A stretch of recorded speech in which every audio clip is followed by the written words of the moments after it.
From Problem to Project, Submodule 2.3.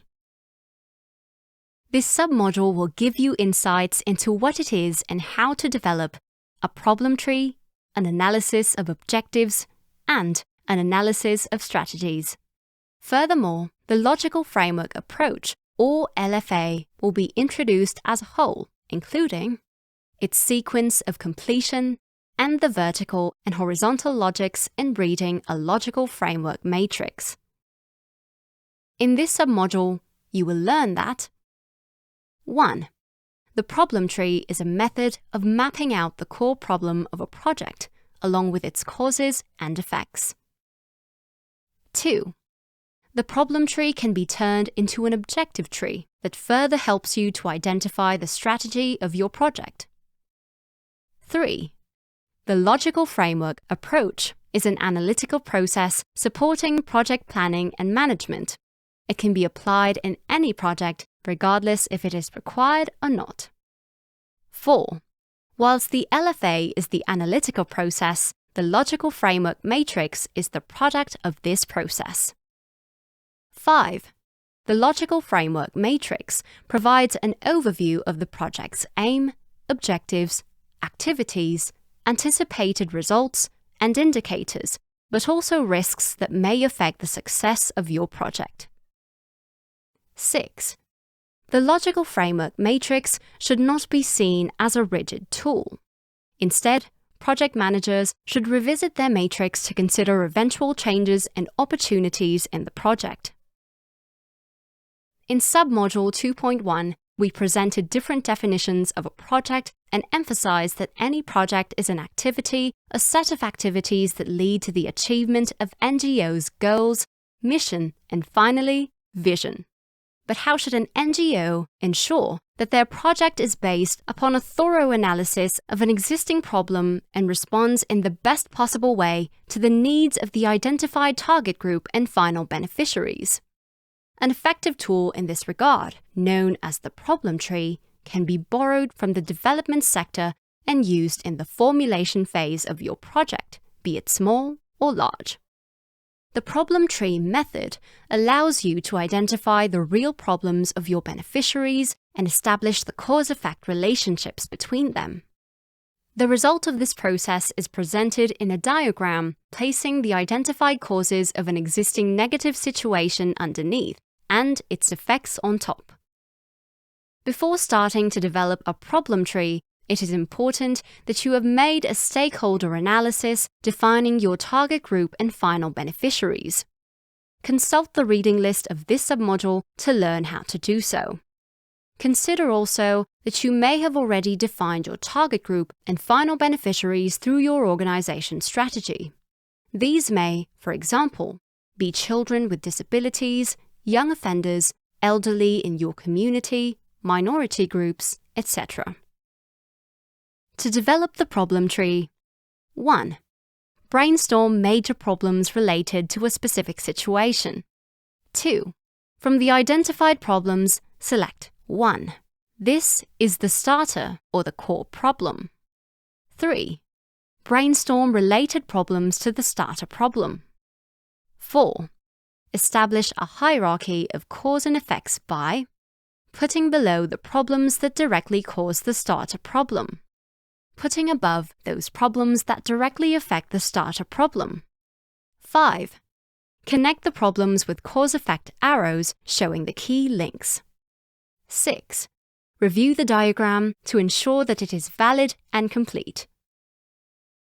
The quality of this process is important in the formulation of your future project. Therefore, it is recommended to organize a focus group, ideally made of internal and external stakeholders with relevant technical and local knowledge.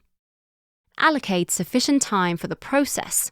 Depending on the complexity of the problem and the number of stakeholders involved, you may need half a day or more.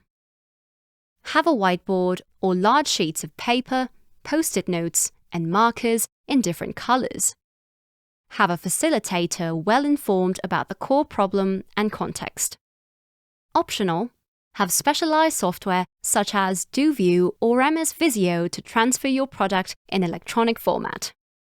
With this said, let's look at a practical example. For this example, we have invented a fictional city called Youthenberg. The city consists of 4 districts: South, North, East, and West. The East District, situated in the outskirts of the city, mainly consists of residential blocks built during the 60s and is considered a ghetto area by the rest of the city. A local youth NGO has its mission to strengthen the active participation of young people in the city development. At their last strategy meeting, they decided to focus their activities on the young people in the East District. The project committee meets to plan tailor-made actions for the target group. The team brainstorms and identifies a wide range of problems faced by the young people in the East District. For example, unemployment, drug abuse, high crime rates, school dropouts, and poor participation in the local elections. From all the problems the target group is facing, the NGO chooses to focus on the low participation in the local election of young people aged 18 to 25. Their choice is based on the urgency of the problem, as the next elections are due in less than a year. Then, the team brainstorms related problems to the starter problem. Amongst others, they identify, for example, low educational level, no candidates they can identify with, no public transport after 1645, democratic deficit, drug abuse, no investment in the area. The team then engages in sorting out all the identified problems. First, they put beneath the starter problem those problems that cause it and establish the links between them. For example, they have identified that the problem of language is formal is a problem that leads to young people not understanding the language spoken in the political debate, which in return leads to the starter problem. The problem the district is isolated is caused amongst others by the problem of no public transport after 1645 and leads to young people not feeling part of the city, which leads to the starter problem. Above the starter problem, the team sorts those problems that are its consequences and establishes the link between them. For example, little political focus on the area is a consequence of the starter problem because politicians tend to focus on those areas where they can gain votes. This has several other effects. For example, little investment in the area or no leisure activities that in return lead to other effects, such as high crime rates, high unemployment, and so on. At the end of this, the team has a full problem tree but does not forget to verify its validity and add problems that were missed. There are a few important aspects to consider when developing a problem tree. Your problem tree should consist of existing problems, not future or potential problems. Formulate the problems as negative situations, not as the absence of a desired situation. For example, lack of trained youth workers does not describe the specific problem that may actually be that the NGO staff have insufficient competences to work with marginalized young people. Communicate the true nature of a problem by presenting it in sufficient detail. Avoid statement problem such as poor participation of young people, but rather present the problem as low participation in the local elections or low engagement in voluntary activities or low membership rates in political parties. While your problem tree should be a loyal representation of reality, keep it simple. Do not try to contain every possible cause-effect relationship, but rather give a summary of the existing negative situation. The quality of your problem tree depends on whom you involve in the process. Therefore, consider involving stakeholders with representative knowledge. You may identify them amongst your members or within your statutory or advisory board. Reach out to professionals outside your organization if needed. The problem tree does not only help you to identify the cause-effect relationships of a core problem. If taken a step further, the problem tree helps you to analyze and formulate the objectives of your future project. How? Very simple. Reformulate all the negative situations from your problem tree into positive achievements. These positive achievements are, in fact, objectives. Therefore, you convert the problem tree into an objective tree that gives you a comprehensive picture of the future desired situation. In an objective tree, the causes from the problem tree become means or sub-objectives, whilst the effects become ends or goals. Let's look at some examples. The starter problem from problem tree was converted to enhanced participation of young people between 18 to 25 in Gothenburg East District in the local elections. District citizens do not feel part of the city was converted to feeling of local belonging enhanced. High levels of school dropout was converted to school dropout reduced, and so on. Take a look. On the upper part of the tree, the problem no leisure facilities was converted to leisure facilities created. The problem abilities and potential are not utilized was converted to abilities and potential are utilized, and so on. Have a look at the tree of objectives obtained. The tree of objectives, as we have seen, lists a series of objectives. A project typically cannot encompass them all. Therefore, it is important to delimitate the project's focus and approach. This is when the analysis of strategies intervenes. Analysis of strategies is the process of deciding what objectives will be included in the project and what objectives will remain out. With this, you will have formulated the aim and objectives of your project. The process requires that you 1. Identify objectives that you do not want to pursue. 2. Group objectives of the same type in clusters. These are your project strategies or approaches. 3. Select the most relevant and feasible strategy for your individual project. You may base your selection on such criteria as priorities of the target group, resources available, both internal and external, urgency, priorities of the donor. 4. Formulate the project aim and specific objectives. Let's now return to our earlier example. In their objective tree, the local youth NGO from Gothenburg identified 3 strategies: the educational strategy, the integration strategy, and the participation strategy. Considering the approaching local elections, the NGO chooses to focus on the participation strategy. The problem analysis, objective analysis, strategy analysis, and stakeholder analysis are part of a bigger analytical process that supports project planning and management. This process is known as the Logical Framework Approach, or shortly, LFA, and provides a mechanism to develop a project concept into a project design document.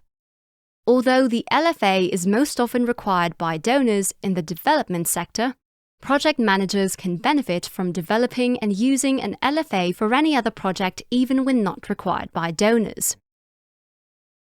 The LFA is related to at least 4 phases of the project cycle management as follows. During the identification stage, the LFA helps analyze the existing situation, investigate the relevance of the proposed project, and identify potential objectives and strategies. During the formulation stage, the LFA supports the preparation of a project plan with clear objectives, measurable results, and a risk management strategy. During the implementation phase, the LFA can be used as a key management tool to support planning and monitoring. Finally, in regards to the evaluation phase, LFA provides a basis for performance and impact assessment. The LFA includes 2 phases: the analysis phase and the planning phase. In the analysis phase, an existing situation is thoroughly analyzed and a future desired situation is presented, responding to the beneficiary's problems and needs.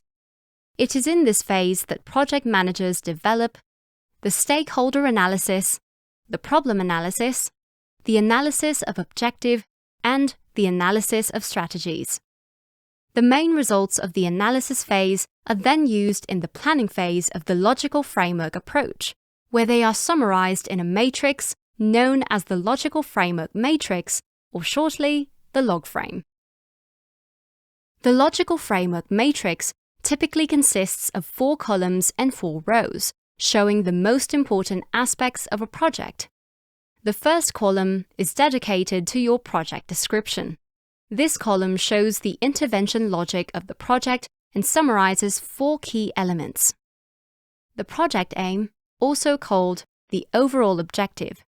This is the bigger picture to which your project contributes the long-term benefits for society or the sector to which the project will contribute. A project does not achieve the project aim, it only contributes to it. The specific objectives, meaning those objectives to be achieved by implementing the project. There is just one aim in your project, but there can be several objectives that contribute to the project aim. The results, meaning tangible products or services delivered by the project. And the activities, meaning tasks needed to deliver the desired results. The next 2 columns are dedicated to indicators and source of verification. These 2 summarize how the project will be monitored and evaluated. Indicators are quantitative and qualitative variables that provide a reliable mean to measure the achievements. Depending on the specific project, indicators can, for example, be the number of participants, number of partnership agreements, participant satisfaction, etc. Source of verification indicates where and in what form information on the achievements can be found. These can, for example, be a signed list of participants, minutes from a project meeting, questionnaires. The 4th column is dedicated to assumptions.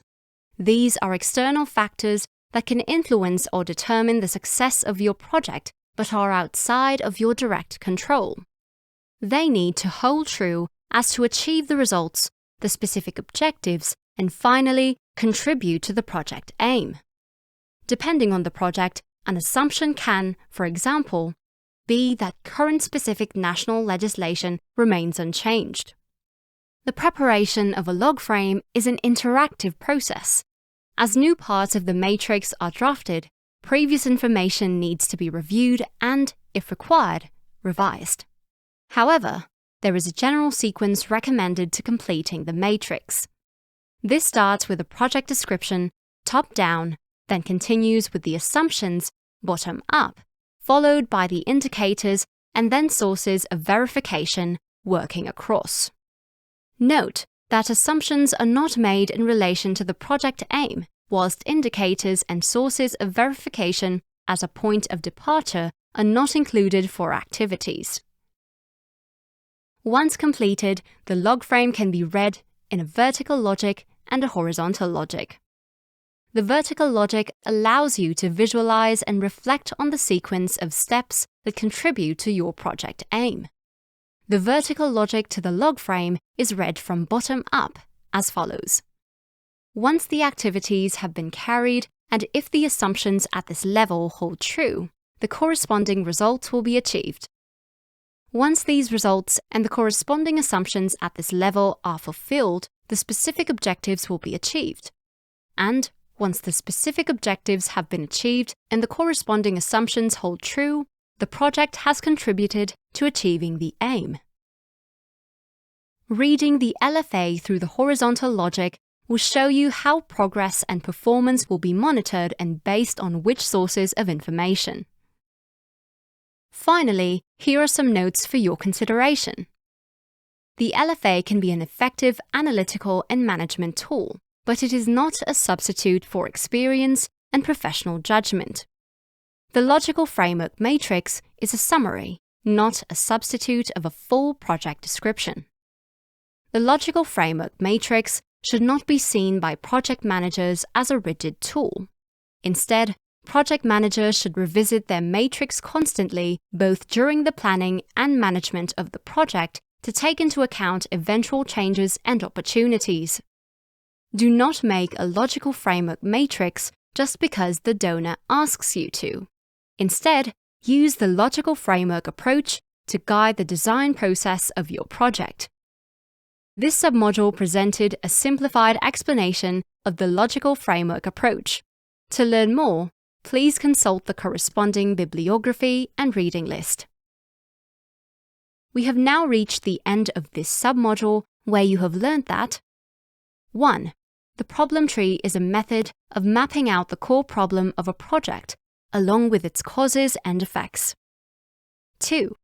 The problem tree can be turned into an objective tree that further helps you to identify the strategy of your project. 3. The logical framework approach is an analytical process supporting project planning and management. It can be applied in any project, regardless if it is required or not. 4. Whilst the LFA is the analytical process, the logical framework matrix is the product of this process. 5. The logical framework matrix provides an overview of the project's aim, objectives, activities, anticipated results, and indicators, but also risks that may affect the success of your project. 6. The logical framework matrix should not be seen as a rigid tool. Instead, project managers should revisit their matrix to consider eventual changes and opportunities in the project.